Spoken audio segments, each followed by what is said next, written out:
Rocket League has forever changed. We get a gameplay update, the first real gameplay update in terms of knowledge or a skill in 8 years. We are getting boost indicators for teammates on the nameplates themselves, which is a huge deal because, again, the last time we really got anything that's like impactful was the flip reset was added in, I believe it was patch 1.11, and that was over 8 years ago at this point. And obviously that one was huge. So that came out because of non-standard maps. I always say non-standard maps are the best, but that came out because non-standard maps, especially Neo Tokyo with its ramps, if you ever ramped off or if your wheels ever left the ground without hitting jump, you could not jump again. You could not do a spin jump or anything, like side jump, back flip, a front flip, any of those jumps at all. And obviously with that change, they allowed, like, if your four wheels leave the ground or leave any type of ball surface or anything like that, then you can just use your flip whenever you want, which was huge for many reasons, but maybe the most important was the flip reset. But now we have gotten, and let's go over to the browser here, we have gotten nameplate indicators for boost for your teammates only, which is a big deal. So we'll look through here real quick, but this is what it's going to look like. This is the image that they showed. I feel like it's a very pixelized image, but, it is what it is. That's what's on their website. But essentially tomorrow, we are going to get teammate boost indicators plus rarity name changes, which I guess we'll hit that really quick because this one just seems odd. It's probably a reason that I just don't understand. But we'll do that one first. Basically, your item rarity is going to change from common to base, uncommon to sport, rare to special, very rare to deluxe, and limited to luxury. Don't really understand it. I much prefer basic names that you can tell exactly what they mean. Right now, sport, special, deluxe, I have no idea which one's better. I mean, I guess you'll get used to it. I personally don't care because item rarities, I have never cared about that. So that change is happening, but also boost indicators, which is the most important. Again, it's only teammate boost. It is more knowledge for your team. It is more knowledge for yourself, which will help a lot across all levels of play, right? Pro level play will probably be the least impactful. It'll clean up comms a little bit more. But at the end of the day, usually pros probably like 95% correct about what the boost totals are, or roughly what they are, right? So I don't think it's going to be that big of an impact in pro level play. Maybe it'll be more so for some players rather than others. Maybe there's some players that are much better at tracking the boost. I did see a tweet out from Speed that he was like, oh, that's one of my buffs is now gone. Is like, he's very knowledgeable at that. But I would argue most pros by this point are pretty knowledgeable about who has what boost. Again, it's probably going to be very rare where you're completely off on their boost levels. So we'll see how that goes. But even going down to, like, say, my level, like I have to say that this indicator is going to make me worse at Rocket League now, because at least at my level, I think there's more room for, like, some people are more knowledgeable about things going on the field, and then some people are more mechy and all that. I clearly not a mechy player at all. I usually rely on just knowing the knowledge around the field, and I would say I'm probably above average at my level of knowing boost totals, right? So technically, this is going to make me worse at Rocket League, which is perfectly fine. The casual players or anyone even lower, they probably had no idea whatsoever. This is great just for teamwork-oriented things. Like, Rocket League is always a game that you don't necessarily need comms at pretty high levels. You really don't. Like, obviously, you will if you're going, like, pro, right? But for the most part, I think you're okay. You really don't need that many comms going on because you can kind of figure it out based on the play. But this will just help with all of that.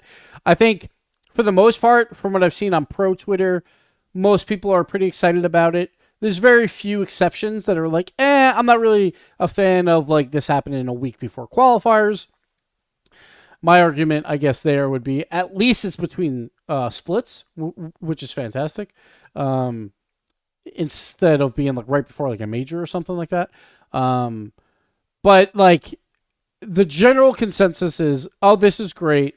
This is going to be this is going to make everyone better at Rocket League in general, right? Um, Pros will be slightly better because comms will be cleaned up slightly. We'll see if it is a huge impact. I don't really see like any gaps changing necessarily because I guess technically gaps should get smaller because everyone has more accurate knowledge, I guess. But I don't think it really is going to change the play all that much, but it might make it slightly better. We might see 5% better Rocket League, right? Which is always nice. Most people, I think, are not on the opposite side of like, oh, this is too much information, or where's the cutoff? And I think that is a question to be had is where is that cutoff? Because, like, do we get boost timers? Do you only get boost timers if your teammate picked up the last boost? Do you get opponent's boost at some point?